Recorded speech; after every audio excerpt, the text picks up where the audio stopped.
Ce webinaire s'inscrit dans le cadre du projet Tresson qui est piloté par l'AVIS et le RTS depuis 2018. Donc l'AVIS est une agence d'ingénierie qui a été créée en 2002 avec pour mission de développer l'économie sociale et solidaire au niveau national. Donc pour cela, elle développe un certain nombre de programmes d'action autour de toutes les étapes de création d'un projet d'utilité sociale, de la création à la consolidation, au changement d'échelle. Et elle travaille également sur l'évaluation d'impact social. Donc, en travaillant auprès de partenaires institutionnels et privés, elle anime et valorise des communautés d'acteurs de l'accompagnement à la création et à la consolidation d'entreprises de l'ESS. Elle développe des nouveaux programmes elle-même d'accompagnement et de services. Elle accompagne les entreprises de l'ESS en changement d'échelle et elle outille les porteurs de projets et entreprises de l'ESS via le centre de ressources avis.org, qui existe également depuis 2002 et sur lequel on compte plus de 500 ressources diverses et variées. Le RTES, qui est notre partenaire sur le projet Tresson, donc est un réseau de collectivités territoriales pour l'économie solidaire qui rassemble plus de 135 collectivités à différents niveaux, régionales, intercommunales, communales, départementales, et qui partage la conviction que l'ESS est une économie en capacité d'apporter des réponses aux besoins économiques, sociaux et environnementaux dans les territoires, et donc organise ce réseau pour partager les expériences, les bonnes pratiques et travailler collectivement sur des problématiques communes qui permettent d'accompagner les collectivités dans leur soutien à l'ESS et de renforcer également la place de l'ESS, que ce soit au niveau local, national et européen. Et donc, l'AVIS et le RTES, dès 2018, se sont engagés dans le projet Tresson, donc qu'on pilote grâce à l'appui du réseau rural national et des fonds européens agricoles pour le développement rural, le FEADER. Et ce projet de 3 ans a quatre grands angles qui est d'une part analyser quelle est la place de l'ESS et de l'innovation sociale dans les territoires ruraux. Donc pour ça, on a réalisé un certain nombre d'études. Je vous ai mis les liens par la suite, d'études à la fois sur les caractéristiques de l'emploi, de l'activité dans ces territoires-là, pour mieux en comprendre les conditions de pérennisation. Donc c'est la deuxième étape de capitaliser toutes ces bonnes pratiques qui peuvent être mises en place par des acteurs locaux pour renforcer l'innovation sociale. Le projet Tresson a également pour objectif de valoriser à la fois les enseignements du projet et ce qui se passe sur les territoires. Donc, on a une newsletter Tresson qui est mensuelle et participative dans laquelle on partage des décryptages, des portraits de structures, des démarches innovantes, des appels à projets, un certain nombre d'actualités dédiées à l'ESS en milieu rural. Et puis enfin, on a un quatrième volet qui est celui d'accompagner, donc vraiment d'impulser et de renforcer des coopérations entre acteurs du développement local, acteurs de l'ESS et collectivités pour structurer des écosystèmes locaux favorables au développement de l'innovation sociale. Donc toutes les productions du programme, décryptage, études, projets en cours sont sur le site avis.org sur la page Tresson. Donc pour revenir au webinaire d'aujourd'hui qui est sur la mobilité durable, on a choisi ce sujet parce qu'on a réalisé un panorama d'une centaine de projets de l'ESS en milieu rural sur différentes thématiques clés pour le développement et le dynamisme de ces territoires, que ce soit l'alimentation, donc la mobilité durable, la création de lieux de partage et de lieux de lien social. Et donc, dans l'objectif de valoriser aussi ces initiatives et les réflexions actuelles sur le renforcement de filières et de secteurs porteurs pour l'ESS. Donc voilà, on a engagé ce webinaire sur la mobilité durable. Et je vais tout de suite laisser Marielle nous faire un état de l'art de qu'est-ce que mobilité durable ESS et quels sont les enjeux. Merci Floriane. Bonjour à toutes et à tous. Donc, pour vous présenter les enjeux très rapidement en introduction de la mobilité durable et de l'ESS, en tout cas comme on le comprend à l'AVIS, je vous propose de nous appuyer sur le dossier thématique réalisé par l'AVIS en 2015, qui a été mis à jour depuis en 2017. Ce dossier thématique, vous le trouvez de manière gratuite et directement téléchargeable sur le site de l'AVIS, avis.org. On vous mettra aussi le lien dans le chat. Donc ce dossier, je crois que vous ne pouvez pas forcément le voir parce que c'est qu'un petit, mais il y a plusieurs plusieurs parties qui ont pour objectif en fait de donner des clés de compréhension et d'action à tout porteur de projet de l'économie sociale et solidaire dans le secteur de la mobilité, ou bien à toute personne qui s'intéresse au sujet. Et donc ce dossier, vous trouverez premièrement une partie décryptage, un peu de définition sur la mobilité durable, ensuite une partie sur les enjeux, les orientations politiques pour répondre à ces enjeux, un panorama d'initiatives de l'ESS, l'écosystème qui va soutenir ces initiatives, le rôle des collectivités territoriales et un focus sur le rôle des régions. Donc là, en introduction, je vais vous faire un très très rapide résumé de ce dossier. Alors, premièrement, au niveau de la mobilité durable, en tout cas, comment on la vise, on a proposé cette définition, donc je vous la lis. La mobilité durable consiste à satisfaire la liberté de déplacement des personnes pour permettre leur intégration sociale et leur intégration professionnelle, tout en cherchant à limiter l'impact environnemental des moyens de transport utilisés. Donc là, c'est intéressant. Les trois éléments intéressants sont en gras. Donc, le côté mobilité, donc compris comme la liberté de déplacement. Ça peut aussi faire référence à l'accès à des biens et services. On comprend vraiment la liberté de déplacement dans un but vraiment de s'intégrer socialement et professionnellement, tout en limitant l'impact environnemental. Donc ces enjeux-là, ou en tout cas cette définition, elle peut aussi s'illustrer dans le schéma suivant que vous avez à l'écran avec trois piliers de la mobilité durable. Au centre, c'est peut-être le pilier auquel on pense tout de suite, donc le pilier environnemental, donc qui aura pour but de réduire la pollution générée par les moyens de transport, de réduire aussi la dépendance des moyens de transport au pétrole. Cependant, il y a aussi, donc, comme on vient de le dire avec la définition, d'autres piliers vraiment qui vont être compris dans le mot durable. Donc, sur un point de vue économique, ça va être la création d'emplois pérennes dans le temps. Et dans le côté, donc la colonne à droite, l'aspect plus sociétal, de réfléchir en fait à quel public on s'adresse et notamment de prendre le soin de penser aux publics fragiles qui ont peut-être des besoins en mobilité spécifiques, des personnes âgées, des personnes à mobilité réduite, des personnes en insertion, etc. Ou alors, bien sûr, en termes aussi de territoire, c'est bien l'objet aussi de ce webinaire, de penser aussi aux territoires, peut-être par exemple les territoires ruraux, qui sont plus reculés. Pour insister peut-être sur le pilier justement sociétal, ou en tout cas le côté insertion sociale et professionnelle, on vous livre cette citation qui sort d'une étude du laboratoire de la mobilité inclusive. Près d'un quart des Français déclarent avoir renoncé à un emploi ou à une formation faute de moyens pour s'y déplacer. Pour se déplacer, donc c'est assez fort quand même comme constat.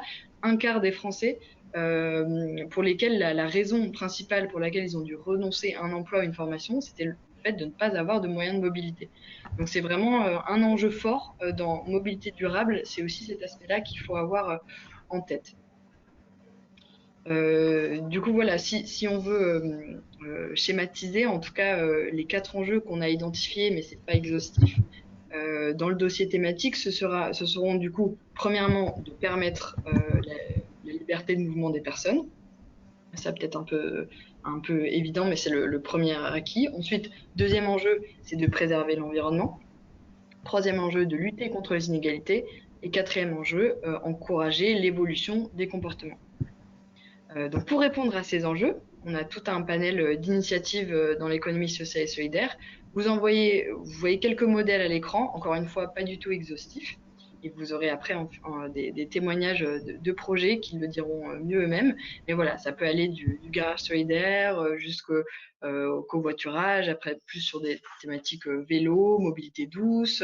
Ça peut être du transport adapté aux personnes à mobilité réduite, de l'autopartage.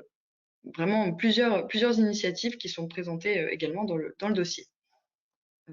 Et donc, on a tout un panel d'initiatives. Du coup, on a besoin également de les soutenir, de les accompagner, de les financer. Donc là, à l'écran, vous avez quelques exemples d'acteurs de cet écosystème. Donc, ça peut être des acteurs aussi qui, tout simplement, et c'est la première brique, qui informent, sensibilisent, font du plaidoyer.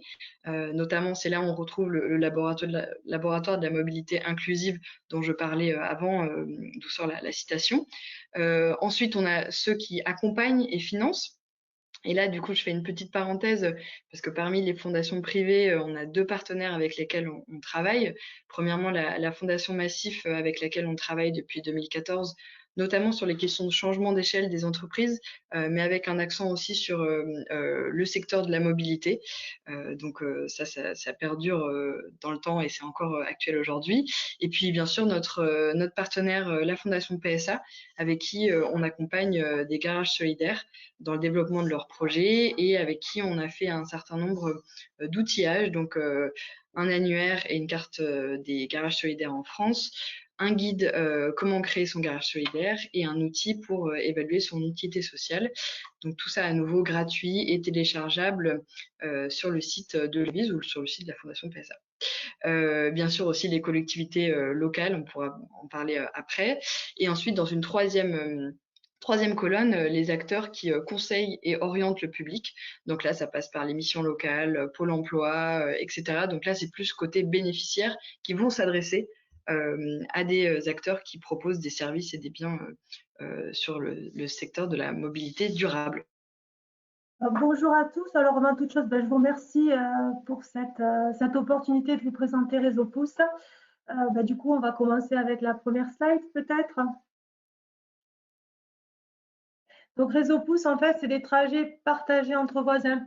Alors, pour nous, partager entre voisins, c'est fondamental parce qu'en fait, Réseau Pouce, c'est un réseau local qui correspond à un bassin de vie. Donc, effectivement, c'est du voisinage élargi, mais en tout cas, voilà, on est vraiment dans un réseau ancré localement. La slide d'après. Alors, pourquoi ce projet? Pourquoi Réseau Pouce? En fait, on a volontairement simplifié Réseau Pouce en 4 objectifs, mais effectivement, il y en aurait d'autres. Mais en tout cas, le premier objectif, alors, ce n'est pas par ordre d'importance, en fait, c'est vraiment des objectifs qui, pour nous, sont tout aussi importants les uns que les autres. Le premier objectif, c'est bien de faciliter et de simplifier la mobilité en zone rurale et périurbaine. En fait, Réseau Pouce se déploie sur des territoires où il n'y a pas d'autres solutions, d'autres alternatives au déplacement que la voiture individuelle. Donc ça, c'est le premier objectif.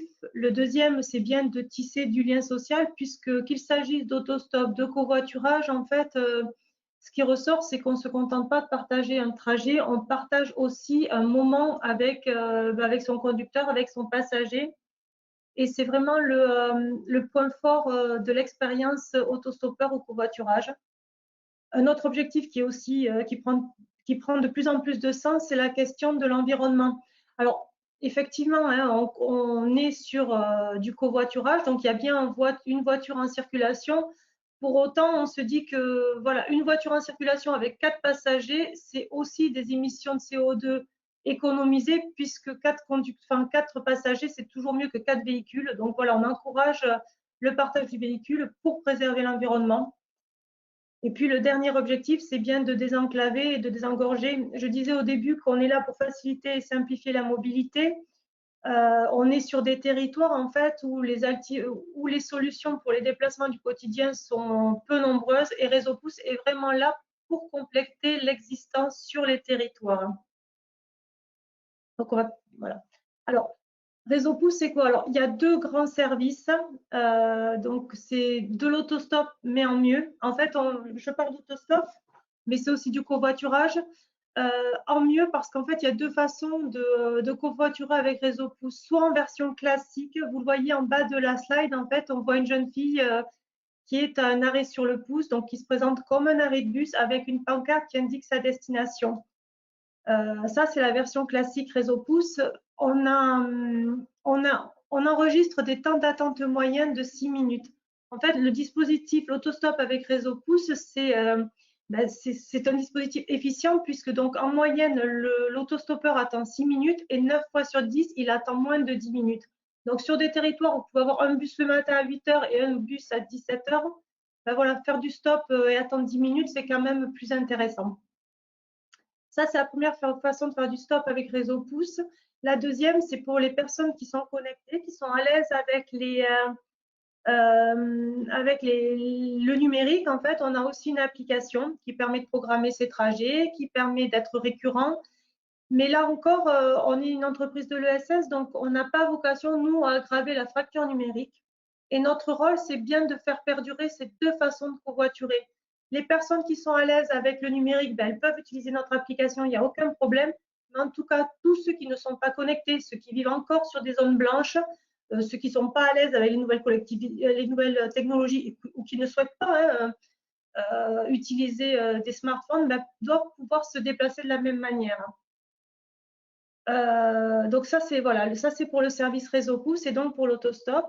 Et puis depuis l'an dernier, en fait, on a développé avec la communauté des communes du Plateau Picard et avec le soutien de la Fondation Massif, un dispositif de transport solidaire qui s'appelle Réseau Senior. En fait, Réseau Senior, ce sont des conducteurs solidaires qui viennent conduire donc des passagers seniors isolés. On est une entreprise de l'ESS, donc on a vocation à remplir un besoin qui ne serait pas rempli sur le territoire. Du coup, ces réseaux seniors comme Réseau Pouce, en fait, ne sont pas des solutions concurrentes, mais bien complémentaires. C'est-à-dire qu'en fait, ce qu'on a développé pour le Plateau Picard, c'est une plateforme en fait qui permet de mettre en relation conducteurs-passagers, donc des conducteurs qui échappent à tous les autres dispositifs qui existent pour les seniors et qui pourtant ont les mêmes besoins, c'est-à-dire qu'ils ont des besoins pour aller faire leurs courses, pour aller au marché ou même pour aller aussi au club des aînés, parce qu'en fait, la vie sociale, c'est aussi continuer à avoir des activités. Donc voilà, donc on a le dispositif senior qui a été expérimenté l'an dernier. L'expérimentation s'est très très bien passée et donc ce transport solidaire est maintenant à disposition de nos territoires abonnés. Voilà, c'est deux très beaux projets que j'ai la chance de défendre, donc j'en suis très contente. Juste, on va revenir sur la slide d'avant, parce qu'en fait, ces deux services, donc, ils sont déployés sur les territoires, mais avec notre accompagnement. L'idée de Réseau Pouce, c'est d'apporter un soutien logistique au territoire, de lui donner des outils numériques, mais pas que, des outils de communication. On travaille beaucoup sur les changements de comportement. Ce n'est pas parce que sur les territoires, on a tous les outils qui vont bien pour se déplacer qu'on va se les approprier aussi facilement. Ce serait trop simple. Donc voilà, donc on est vraiment là pour accompagner les territoires, pour faciliter la mobilité côté utilisateur. Dans les exemples très pratico-pratiques, sur notre site internet, chaque commune a une page qui lui est dédiée dans laquelle évidemment remontent nos oreilles sur le pouce, mais pas que. S'il y a une gare, on y retrouve la gare. S'il y a du transport à la demande, on y met transport à la demande. Vos taxis y sont aussi. En fait, quand je disais qu'on est là pour défendre le point de vue utilisateur, c'est ça. Quand on est un acteur de la mobilité, on sait que le transport à la demande, on va aller chercher l'information sur le site de la communauté de communes. Que le transport scolaire qui peut être ou non ouvert aux passagers, ce sera sur le site du conseil départemental.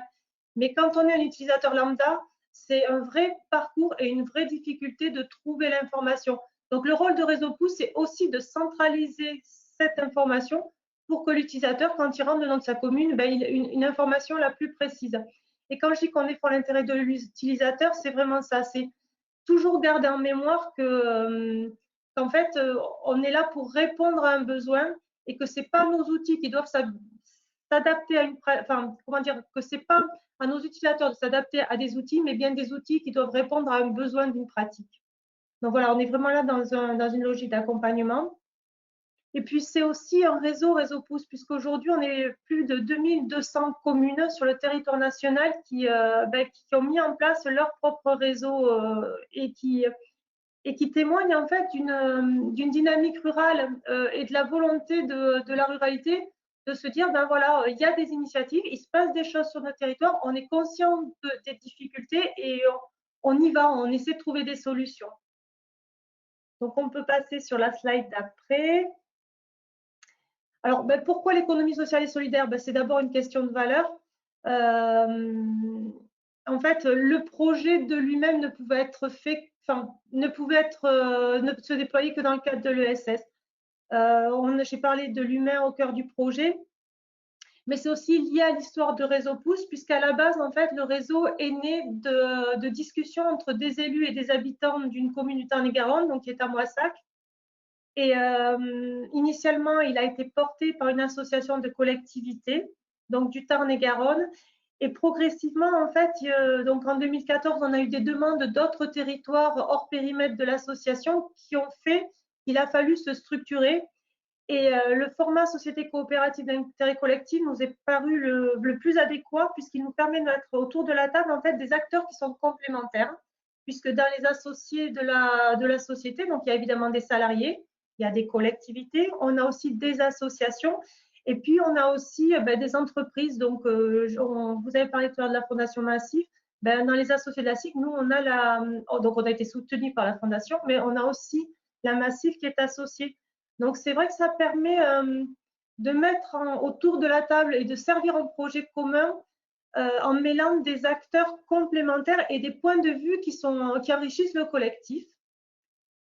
Et puis, le dernier point, je dirais que c'est une volonté de mutualisation. C'est-à-dire que chaque fois que Réseau Pouce développe un nouveau service ou met en place de nouveaux outils, ils sont reversés pour l'ensemble de nos abonnés pour nourrir le collectif.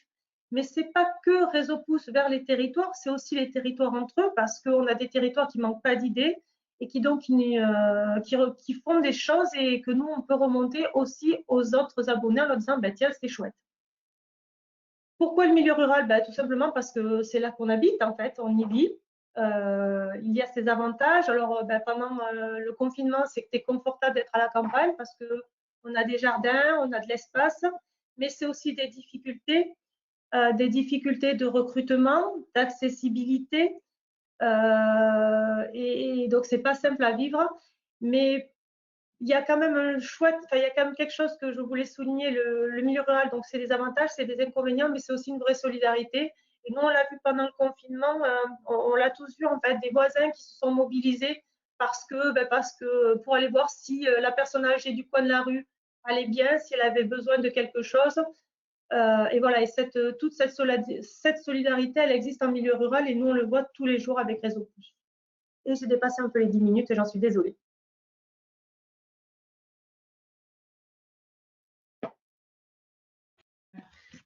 Oui, les difficultés, pardon. Alors, les difficultés, c'est qu'on est sur de la mobilité et que les usages bougent et bougent très vite. On a vu émerger de nouvelles façons de se déplacer, alors qui sont plutôt urbaines. Je pense aux trottinettes. En 2 ans, ça a explosé. Des concurrents, ouais, en mode start-up et très urbain, ce qui n'est pas notre cas. Nous, on est une SIC, donc voilà, avec des enjeux différents. On a choisi d'avoir des abonnements qui sont accessibles au plus grand nombre avec l'idée qu'on allait le jouer collectif, qui nous permettent de fonctionner, mais qui nous obligent à aller chercher des financements pour des investissements et qui nous obligent aussi à une certaine sobriété. Et puis parfois à hiérarchiser les projets, c'est-à-dire qu'il y a des développements qu'on ne peut pas faire cette année, qu'on fera l'an prochain. Mais bon, l'intérêt, c'est que nous, on s'inscrit dans la durée et que jusqu'à présent, ça a plutôt bien marché et que ça continue a priori, donc tout va bien. J'avais prévu en introduction effectivement de vous dire que, de vous parler de la zone blanche de mobilité qui est la Corse. En réalité, ce n'est pas qu'une zone blanche de mobilité, hein, c'est aussi un endroit où la fracture numérique n'est pas qu'en l'heure. Voilà, donc en l'occurrence d'Abrin, pour l'association Corse Mobilité Solidaire, qui gère entre autres un garage solidaire donc comme solution de mobilité. Donc en introduction, effectivement, juste reprendre ce qui a été dit tout à l'heure par Marielle, donc à savoir que habiter une zone blanche de mobilité aujourd'hui, ça signifie donc devoir être totalement autonome dans ses déplacements, donc pour aller travailler, chercher un emploi, suivre une formation. Mais bon, pas uniquement, hein, c'est aussi donc pour des soins médicaux, des sorties, des loisirs, faire ses courses. Donc on pense souvent emploi, mais il faut aussi aller au-delà et penser insertion. Alors, sur la naissance de l'idée, en Corse, comme dans tous les territoires à dominante rurale, hein, je pense, et c'est ce que disait le Réseau Pouce tout à l'heure, c'est près d'un tiers de la population qui est en difficulté de mobilité, parfois même plus. Notre spécificité en Corse, c'est qu'en dehors des 2 grandes agglos que sont Bastia et Ajaccio, il n'existe aucune ligne de transport en commun régulière. Voilà. Donc ni le bus, ni le train. Donc ça, c'est quand même une spécificité qui est assez importante. Donc en dehors de l'automobilité, il n'y a aucune option. Donc c'est pour ça que le projet de garage solidaire se développe pleinement et en tout cas trouve sa place véritablement. Donc, en tant qu'acteur de la mobilité inclusive et durable en Corse, nous, on défend le fait que la mobilité pour tous est un droit universel et ce droit permet à chacun donc d'exister professionnellement, économiquement et socialement. Voilà ce que je voulais dire en introduction, et que ce droit est un des fondamentaux donc de la lutte contre la précarité. Ça, c'est essentiel à notre démarche et c'est vraiment ce qui la sous-tend véritablement.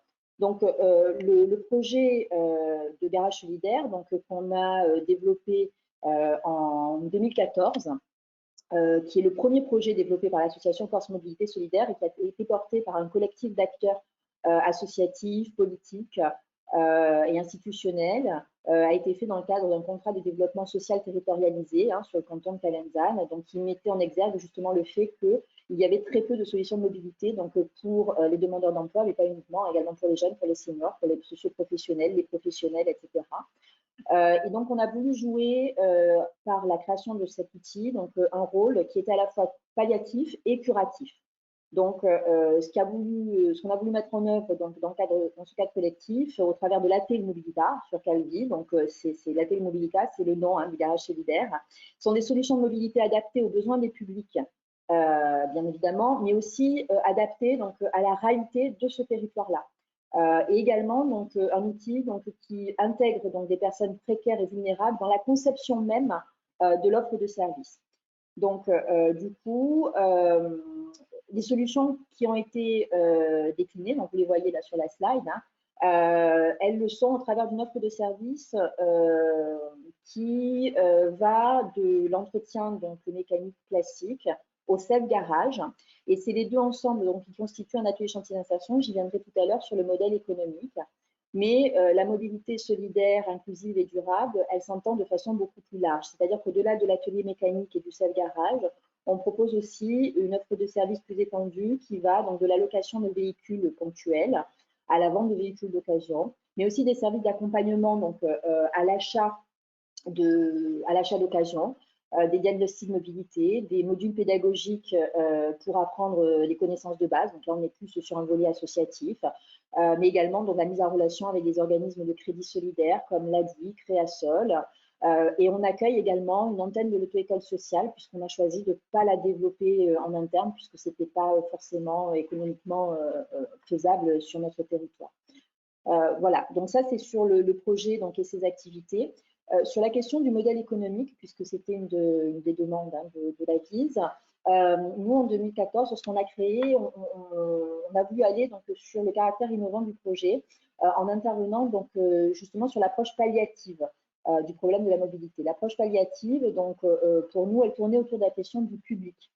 Parce que qui sont les publics concernés par la problématique de la mobilité? Donc, ce sont évidemment des personnes en situation de précarité, temporaire ou durable. Donc, on les a identifiés, bien sûr, tout le monde, des publics jeunes, des étudiants, des travailleurs précaires, qui sont malheureusement de plus en plus nombreux et qui peinent à boucler leur fin de mois, des familles monoparentales. Alors, nous, aujourd'hui, on en est, à titre d'illustration, à 1200 adhérents. Ça représente à peu près 1200 interventions donc, par an. C'est aujourd'hui un marché public avec une communauté de communes. Voilà ce que je peux vous dire très grossièrement sur l'activité. Mais pourquoi c'était innovant? C'était innovant parce qu'en fait, les outils qui préexistaient à 2014 étaient plutôt des outils à caractère insertionnel classique ou associatif, c'est-à-dire qu'ils étaient plutôt ouverts à des publics prescrits et donc limités, puisque la prise en compte donc, de la notion de précarité, elle était définie par, on va dire, le statut de bénéficiaire de RSA ou de demandeur d'emploi.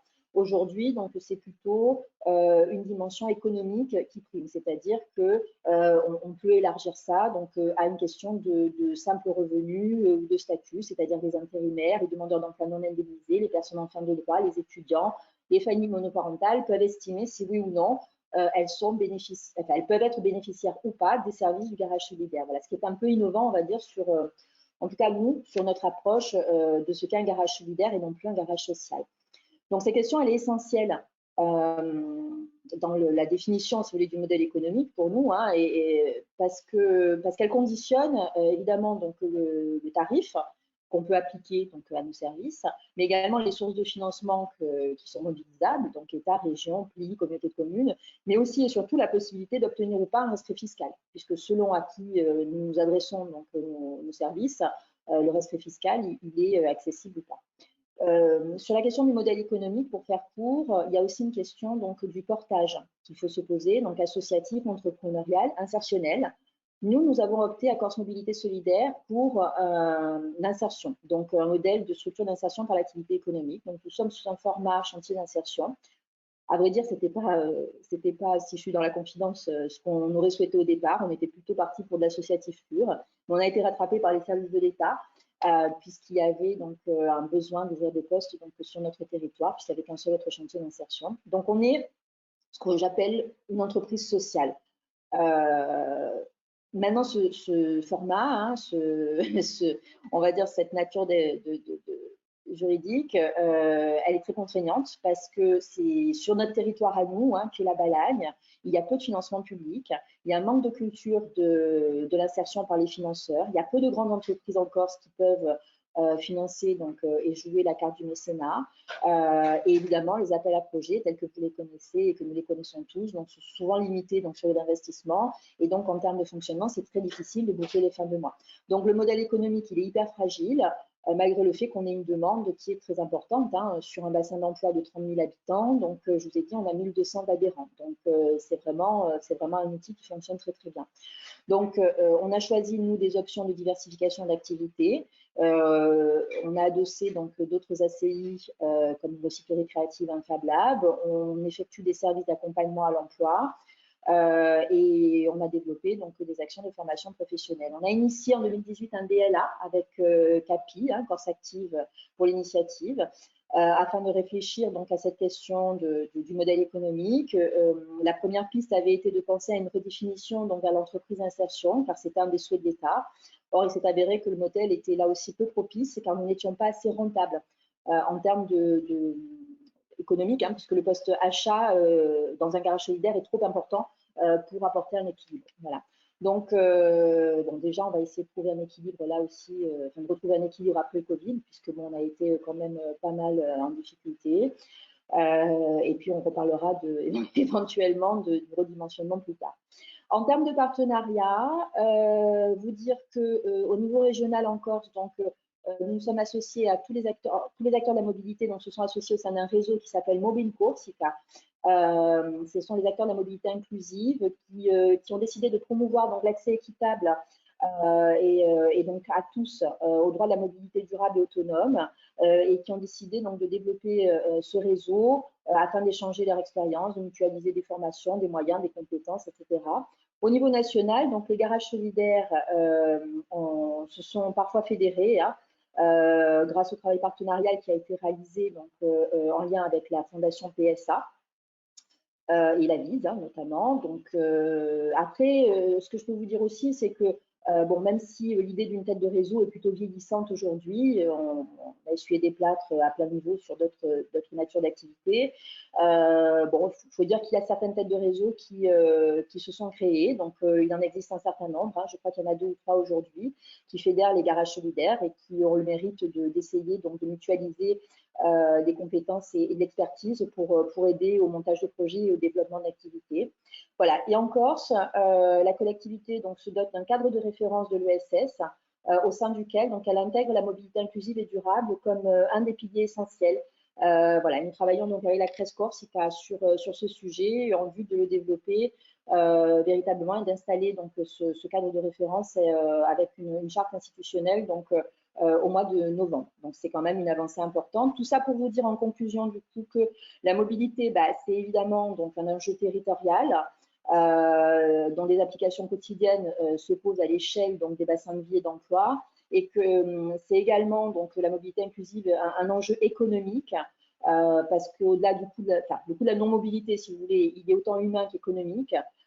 Et que dans le contexte de chômage de masse qu'on a vécu et qu'on s'apprête à vivre de plus en plus, le fait que 2 employeurs sur 5 déclarent rencontrer des difficultés à pourvoir un poste pour des raisons de mobilité, ça peut laisser quand même assez songeur.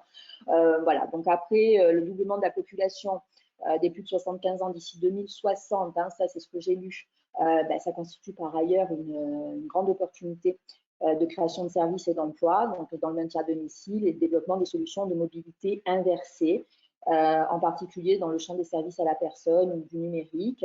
Alors, par mobilité inversée, nous entendons faire venir jusqu'au domicile ou à proximité du domicile. Je sais qu'il y a certains garages solidaires qui se sont déjà axés là-dessus. Faire venir à proximité du domicile certains biens et services. Et c'est justement nous, vers ça qu'on tend pour développer nos projets. Donc, c'est vraiment nos axes de développement. Voilà, donc j'ai été un petit peu plus longue aussi, je suis désolée, mais en tout cas, je vous remercie de votre écoute et je suis disponible pour vos questions. Merci beaucoup. Donc, on va passer à un troisième témoignage, donc là, qui est celui d'Anne Letellier, qui est chargée de mission au département d'Ille-et-Vilaine, et qui va passer donc du côté collectivité, en nous présentant à la fois l'action et la politique du département en la matière, ainsi que les résultats d'une étude qui a été réalisée avec le comité consultatif de l'ESS sur la question de la mobilité et de la place de l'ESS et des préconisations pour mieux soutenir les acteurs de l'ESS dans ce sujet.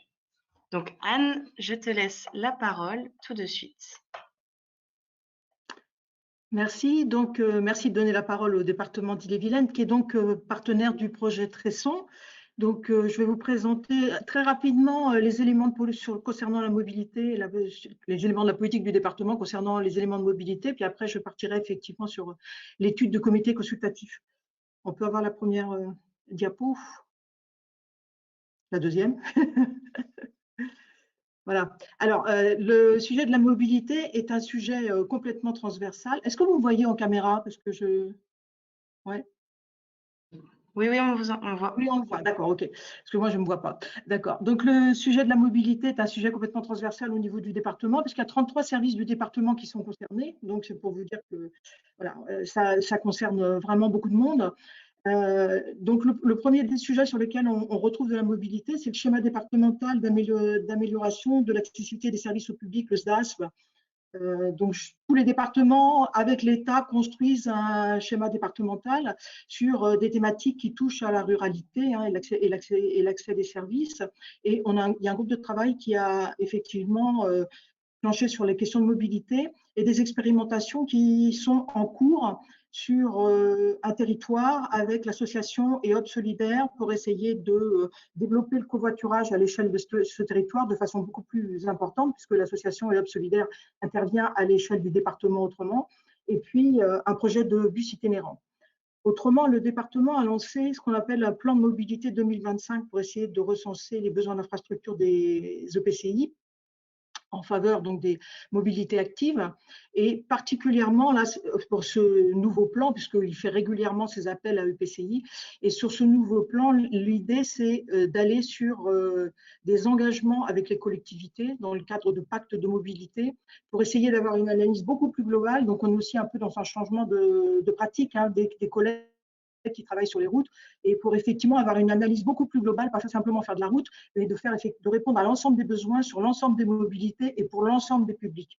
Donc on est là sur une prise en compte beaucoup plus importante et pour faire réfléchir les EPCI sur justement tous ces publics et tous ces types de mobilité et construire vraiment territoire par territoire avec tous les acteurs concernés une offre qui réponde à l'ensemble des besoins. Donc on est sur quelque chose qui est particulièrement intéressant. On a un plan vélo particulièrement ambitieux alors on le retrouvera aussi dans le plan mobilité puisqu'on voit bien qu'il y a une nouvelle EPCI qui ont constitué avec les nouvelles élections. On a vu que dans beaucoup de listes, il y avait cette question de mobilité qui était envisagée et des gens qui avaient aussi une couleur plus citoyenne ou plus écologique et qui prônaient entre autres le vélo. Donc, dans le cadre du plan vélo, on a déjà un certain nombre d'actions en cours, hein, 11 actions transversales qui touchent en fait tous les secteurs. Et par rapport, effectivement, vélo santé, vélo éducation avec les collèges, relier tous les collèges à des circuits vélo pour permettre aux collégiens de venir en sécurité à l'établissement scolaire, vélo insertion sur les itinéraires touristiques, etc., etc.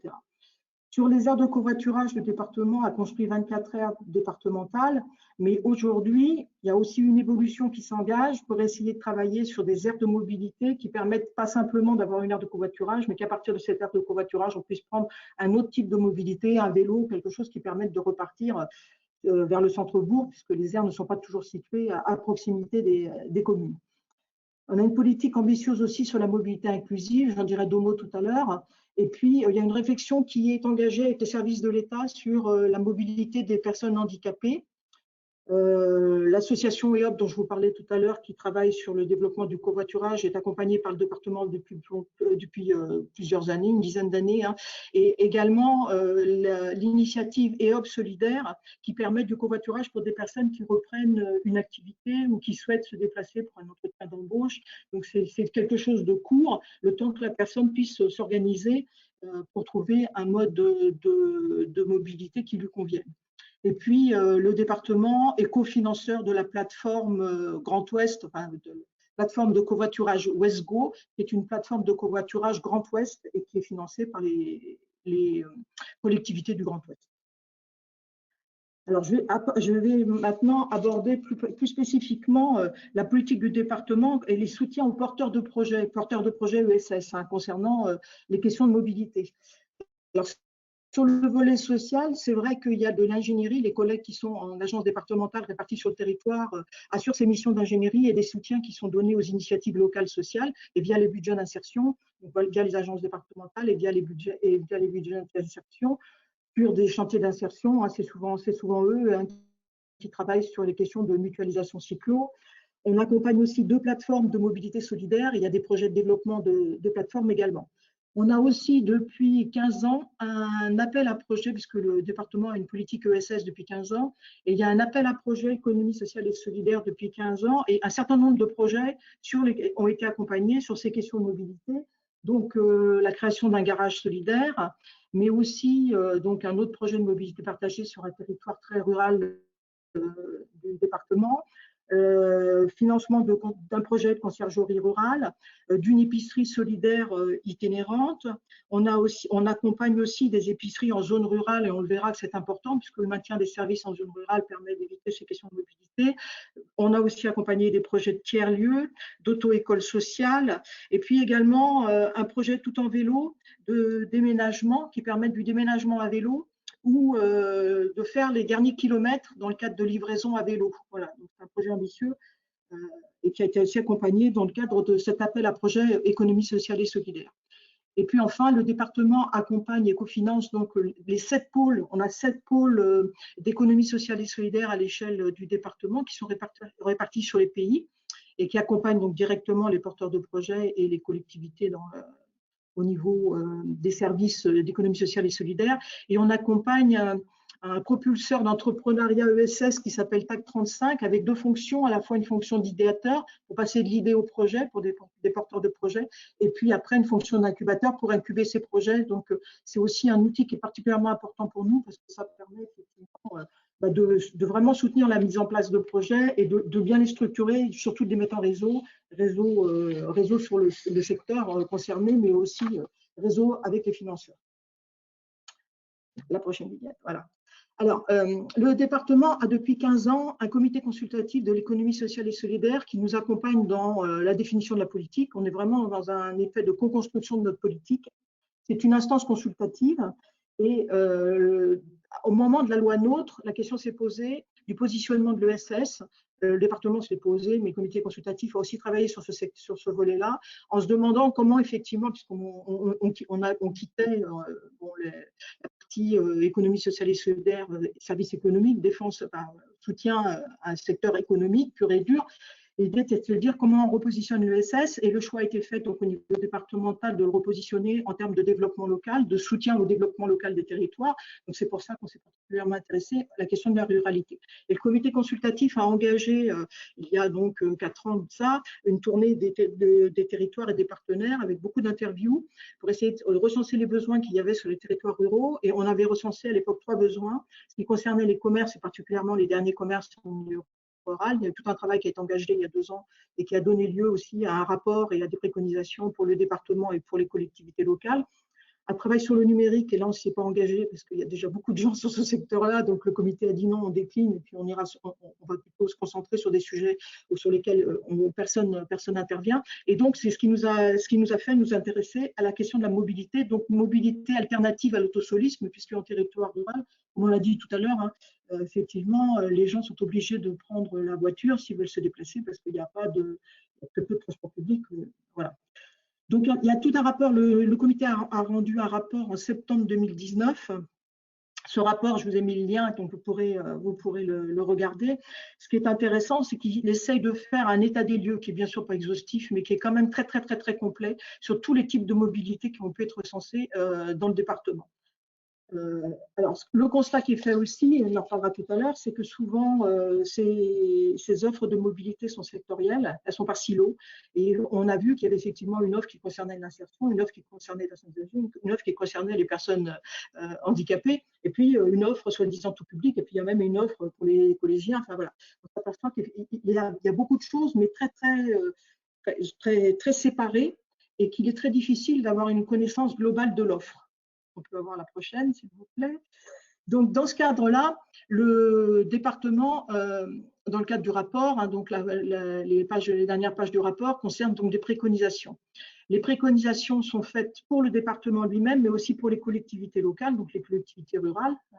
Donc, l'Ille-et-Vilaine, pour ceux qui ne connaissent pas, c'est plus d'1 million d'habitants avec une grosse agglomération, donc l'agglomération de Rennes Métropole, et puis autour des territoires ruraux et des très, très ruraux, effectivement, plus on s'éloigne de Rennes Métropole. Donc, pour le département, bien sûr que le département, donc dans le cadre du schéma départemental dont je vous parlais tout à l'heure, a déjà engagé cette réflexion, mais il faut certainement aller plus loin dans l'émergence de projets qui permettent d'éviter les déplacements.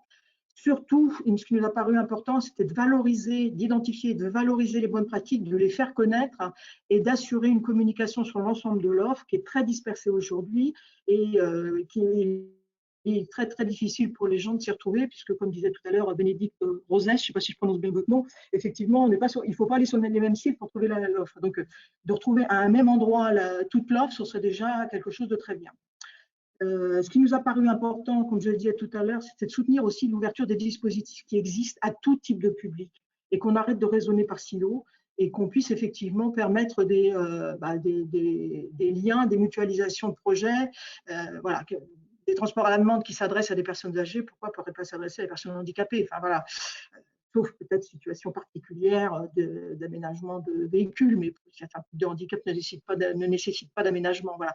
Donc là, il faut arrêter de raisonner par public et raisonner par territoire et besoin de territoire. Voilà. Formaliser l'ouverture à tous des quarts scolaires, c'est la même veine. Hein. Et puis accompagner, bien sûr, continuer à accompagner les publics fragiles via le soutien aux plateformes de mobilité, puisque là, on en a 2 sur le territoire, donc on ne couvre pas l'ensemble du territoire.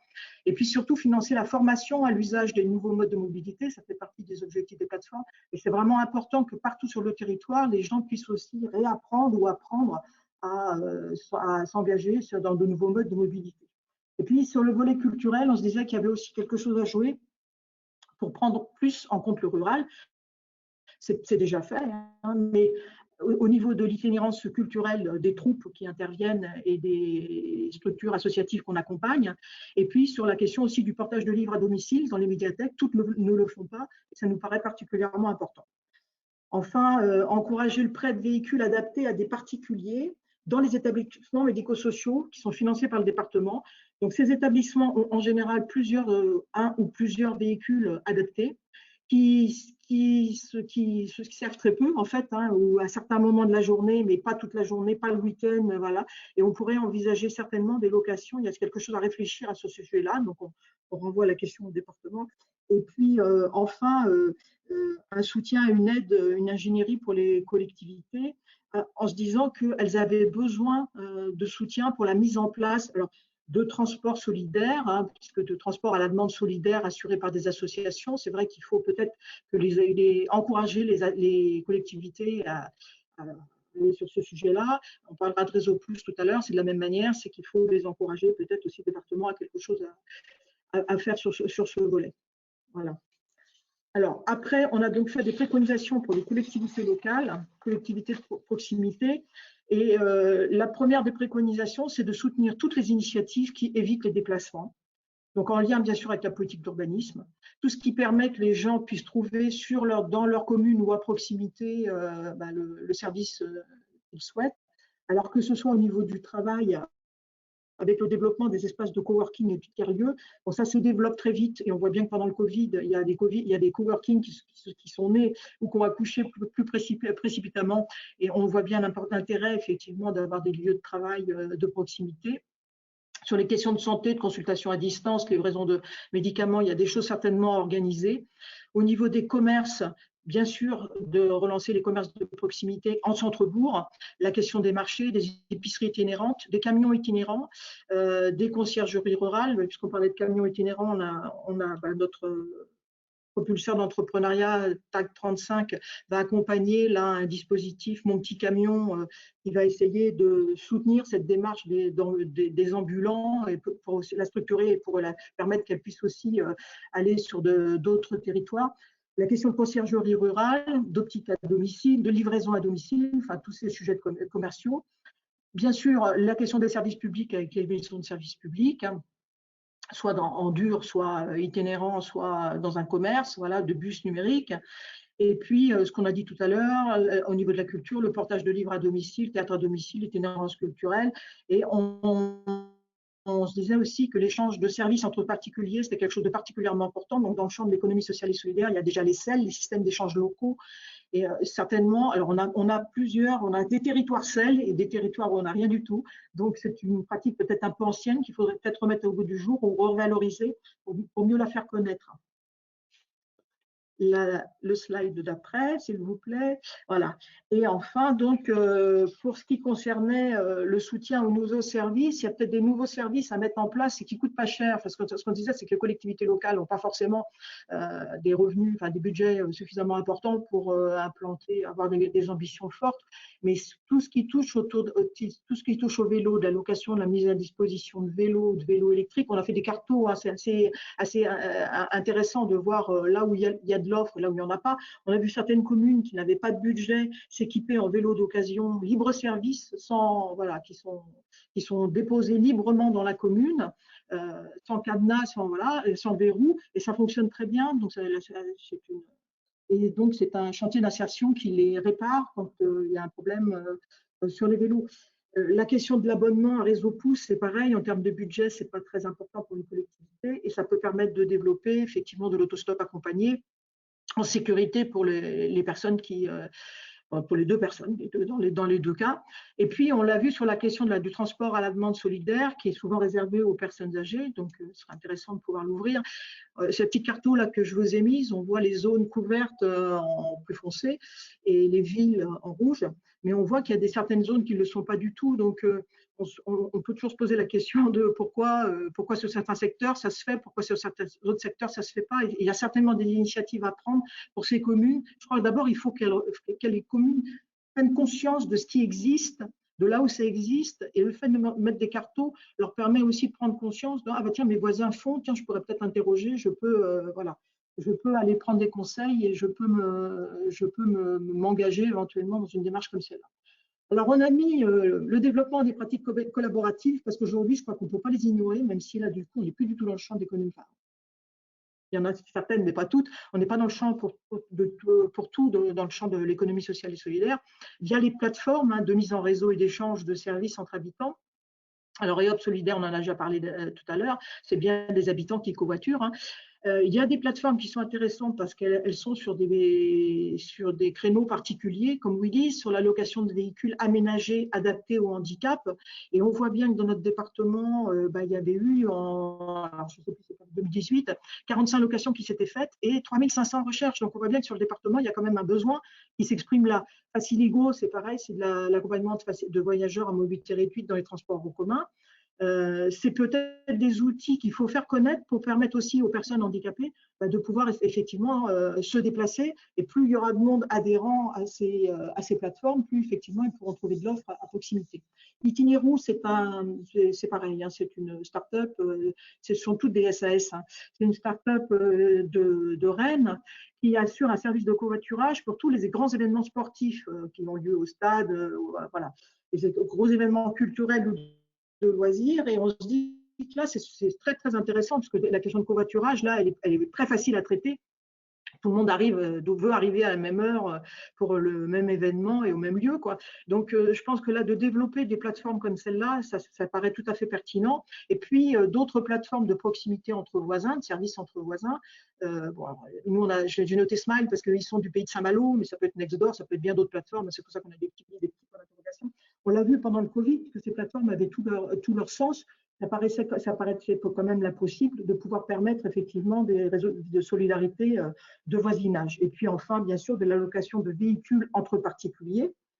Mais pour autant, les collectivités ont, à notre avis, aussi à faciliter l'émergence de projets entre habitants.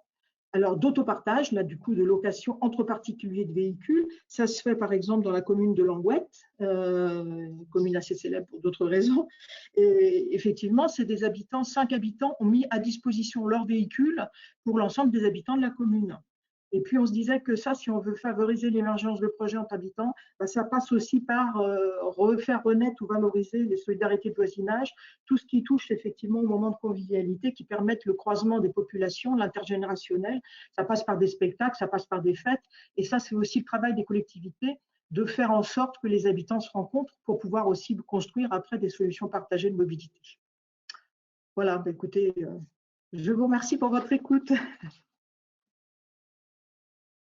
Merci Anne pour cette présentation et puis pour tout ce panel en fait de leviers d'action qu'une collectivité peut enclencher aussi pour soutenir la mobilité durable sur son territoire.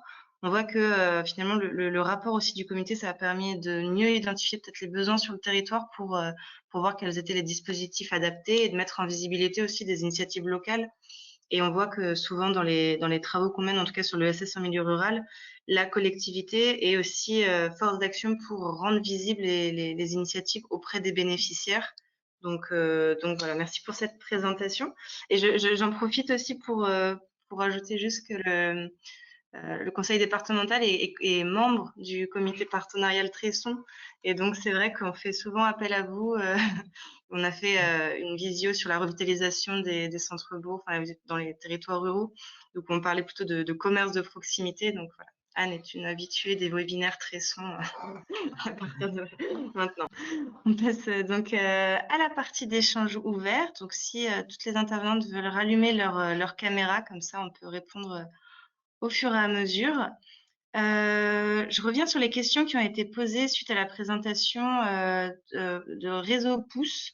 Donc, il y a une question à la fois sur quel est le modèle économique, donc revenir rapidement sur le modèle éco, et quelle est l'organisation pour le transport des seniors.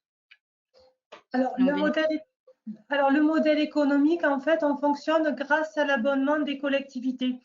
Chaque collectivité qui souhaite mettre en place Réseau Pouce passe une convention d'une durée de 3 ans, puisqu'on est sur du changement de comportement. Voilà, et on a un tarif d'abonnement annuel qui oscille entre 3 500 € hors taxe pour les communes les communautés de communes, parce qu'on travaille plutôt avec l'échelon comme communauté de communes ou PNR, en tout cas un échelon supérieur à celui de la commune. Donc, on a entre 3 500 € hors taxe d'abonnement par exemple, pour les communautés de communes de plus de 100 000 habitants, à 11 000 € hors taxe. On en a peu parce qu'en fait, nous, on a vocation à s'arrêter là où commence le transport en commun. Et sur une commune de 100 000 habitants, on sait que voilà, qu'il y a du transport en commun. Donc, c'est effectivement l'abonnement qui permet à l'utilisateur la gratuité. C'est-à-dire que, en fait, que ce soit pour le covoiturage ou pour l'autostop, quel que soit le nombre de trajets réalisés, en fait, Réseau Pouce ne commissionne pas, puisque de toute façon, l'abonnement de la collectivité nous permet de fonctionner. Pour Réseau Senior, en fait, Réseau Senior, en fait, c'est une plateforme Internet qui permet à une référente, puisqu'en fait, on l'a expérimenté donc, sur le territoire de la communauté de communes du Plateau Picard, on a une personne sur le Plateau Picard, en fait, qui répond au téléphone et qui accompagne les seniors, puisque sur ce territoire-là, 100% des passagers n'ont pas Internet et vous explique qu'à 86 ans, ils ont toujours vécu sans, donc ils ne vont pas s'y mettre. Par contre, en fait, ils ont le téléphone, ils appellent volontiers la référente, en fait, qui inscrit les trajets pour le compte du passager et qui recrute aussi les conducteurs, puisque ce sont des conducteurs qui sont validés par la collectivité. Alors, on a une indemnisation puisque le conducteur, en fait, c'est pas du covoiturage salé dans certains cas, mais dans la grosse majorité des cas, les conducteurs font le trajet pour le compte du passager. Et du coup, les conducteurs sont indemnisés à hauteur de 32 centimes du kilomètre. Ça, c'est ce qui se fait dans le transport d'utilité sociale, du domicile du senior jusqu'à sa destination.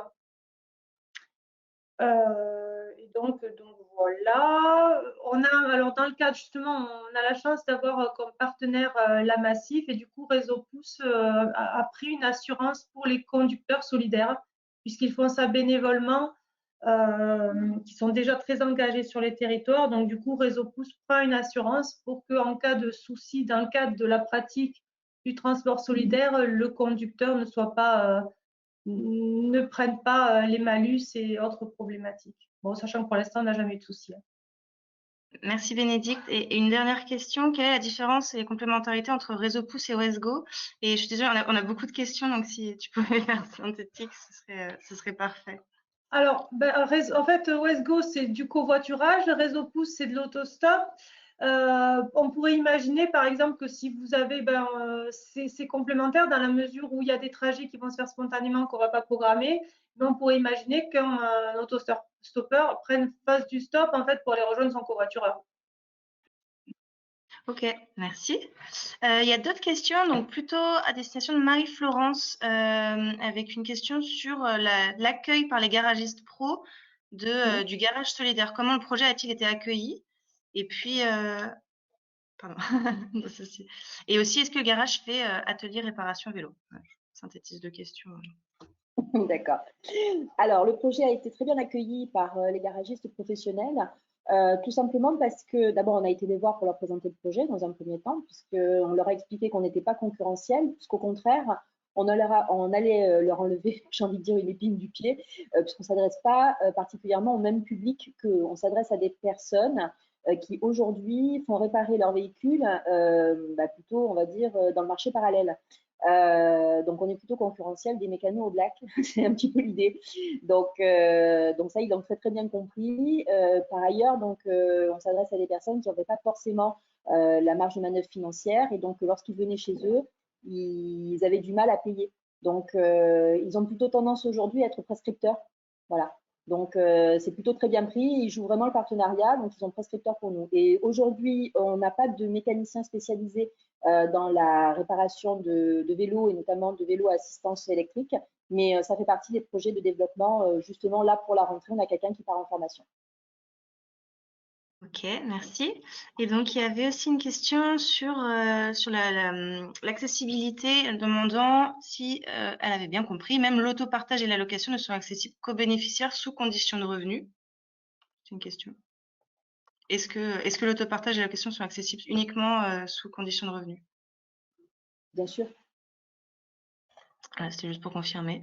Et puis, et une question de Élise de TAG22 qui demande quels sont les services qui fonctionnent le mieux selon vous et pourquoi? Au sein du garage solidaire? Alors, tous les services fonctionnent très très bien. La mécanique, l'atelier mécanique, il est complet.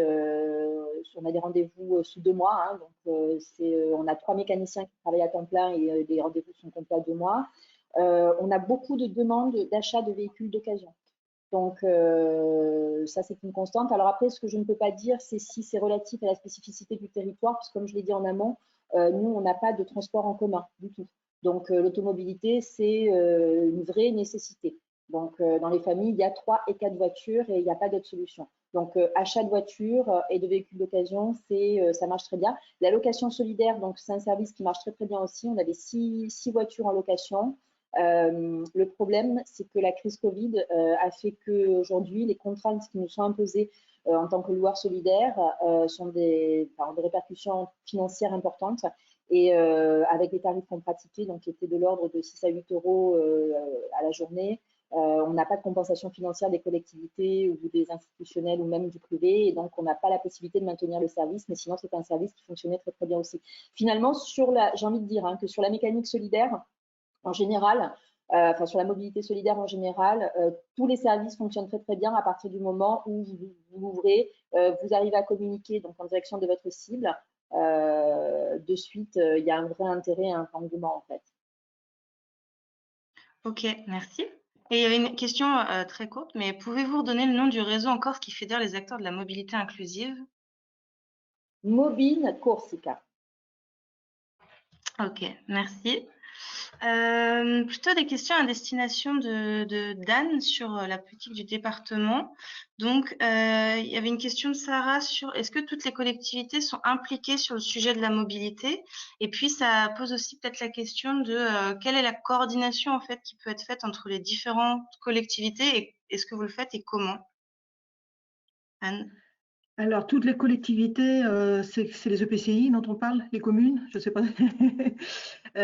Alors, toutes n'ont pas, bien sûr, des politiques de mobilité, n'ont pas défini, surtout les petites communes, hein. Sur la coordination, justement, c'est la question, effectivement, du travail. Alors nous, vous l'avez vu, hein, je vous ai dit au début, 33 services qui s'occupent de la mobilité à l'échelle du département. C'est pour ça qu'un coordinateur est arrivé il y a 6 mois pour essayer d'avoir une vision globale sur l'ensemble des projets et pouvoir coordonner et structurer tout ça. Et c'est aussi lui qui reste en lien, qui sera en lien effectivement avec les collectivités pour essayer de mettre en place avec eux à l'échelle de chacun des territoires, justement ces contrats, ces engagements qu'on veut passer avec les collectivités.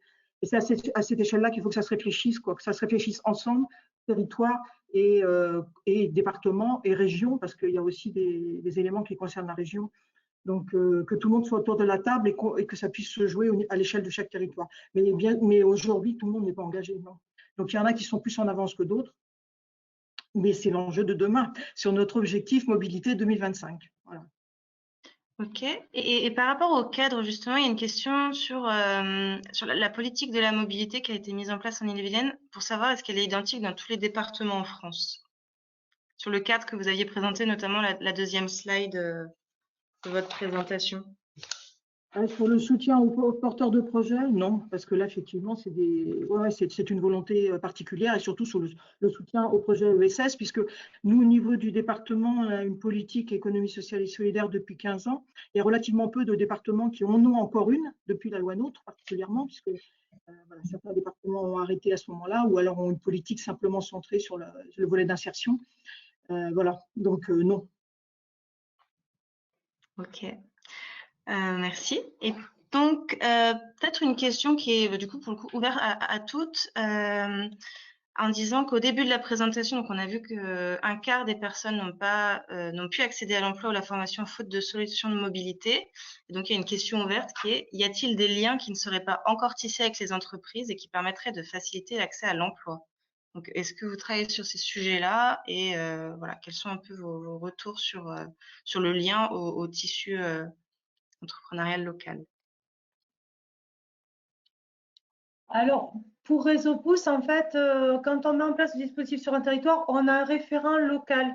Et dans la sensibilisation et tout le travail, en fait, on les accompagne sur ce type de présentation.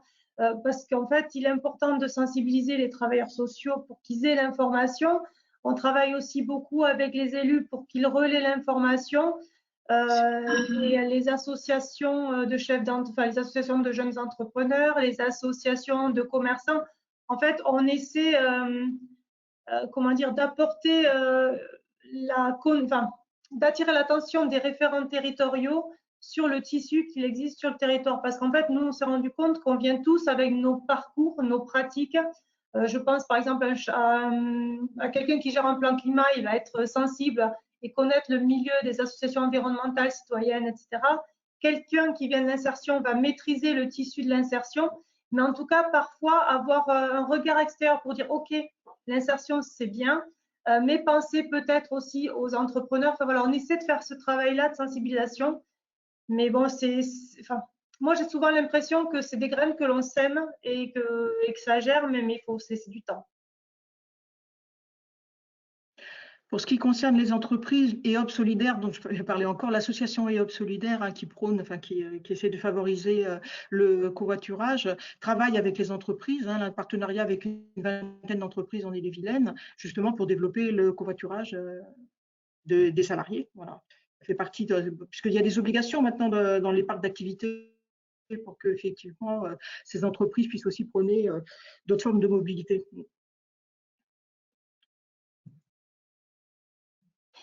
Après, pour Réseau Pouce, c'est quand même très compliqué parce que, juste pour préciser, on a certains territoires où 99% des entreprises n'ont qu'un seul salarié.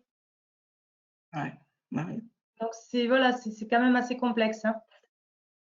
Ouais. C'est vrai. En très rural, c'est plus dur. Et donc, il y a une question de Borel qui demande s'il n'y aurait pas un problème de concurrence entre les entreprises de l'ESS. Qu'est-ce que vous... Moi, je dirais spontanément, je dirais assez facilement non, parce qu'on est finalement très peu nombreux dans l'ESS sur les questions de mobilité. On travaille avec Mobicop sur certains sujets. Enfin, voilà, une concurrence. Comment dire? On devient concurrent quand on a des enjeux. Nous, notre seul enjeu, c'est de maintenir nos 10 emplois en Moissac. On a toujours défendu l'idée qu'on est là pour répondre à un besoin qui n'est pas satisfait sur le territoire. Donc finalement, on essaie de compléter, mais pas concurrencer. Et après, on est, en tout cas sur la question de la mobilité, on n'est pas du tout. Alors il y a un écosystème, il y a des acteurs, mais on n'est pas du tout sur les mêmes masses, on n'est pas sur les mêmes territoires. Donc j'ai tendance à dire que non. Pour moi, il y a pas, on n'est pas concurrent. Non, je confirme. Ouais, je pense qu'il y a plus. Allez-y, allez-y. Ouais. Ah, merci. Non, mais voilà, je confirme ce que vient de dire le réseau Pouce. Hein. Effectivement, à l'échelle de la Corse, au contraire, on a même été jusqu'à la constitution d'un réseau des acteurs de la mobilité inclusive et durable. Là, on a créé un groupe de travail donc beaucoup plus large au niveau régional, donc avec pour objectif, hein, comme je disais, de créer un cadre de référence de l'économie sociale et solidaire, donc ça pour thématique la mobilité, et on y a intégré donc au-delà de ça donc des institutionnels donc avec lesquels travaillent donc l'ensemble des structures de l'économie sociale et solidaire. Donc on voit bien qu'au contraire on avance très très vite sur des enjeux qui sont plutôt communs.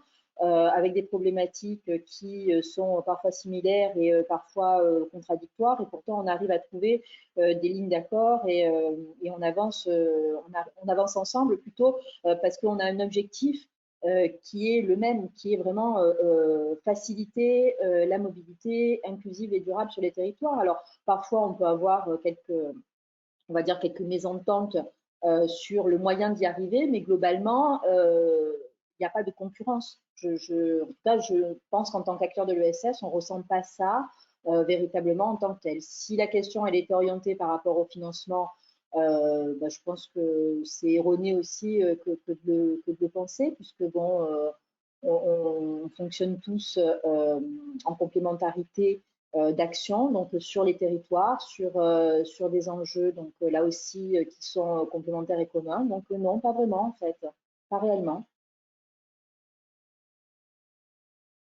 Non, je dirais exactement la même chose. Je dirais la même chose, c'est pour ça, voilà, c'est tout. Ok. Merci pour vos interventions. On va conclure avec un certain nombre de ressources et de liens qui permettront aussi d'aller plus loin vis-à-vis du sujet, vis-à-vis de tout ce qu'on s'est dit, et puis en fonction aussi des différents participants de ce que vous recherchez, que vous soyez porteur de projet, structure d'accompagnement. Il y a un certain nombre de productions qui pourront assouvir votre curiosité.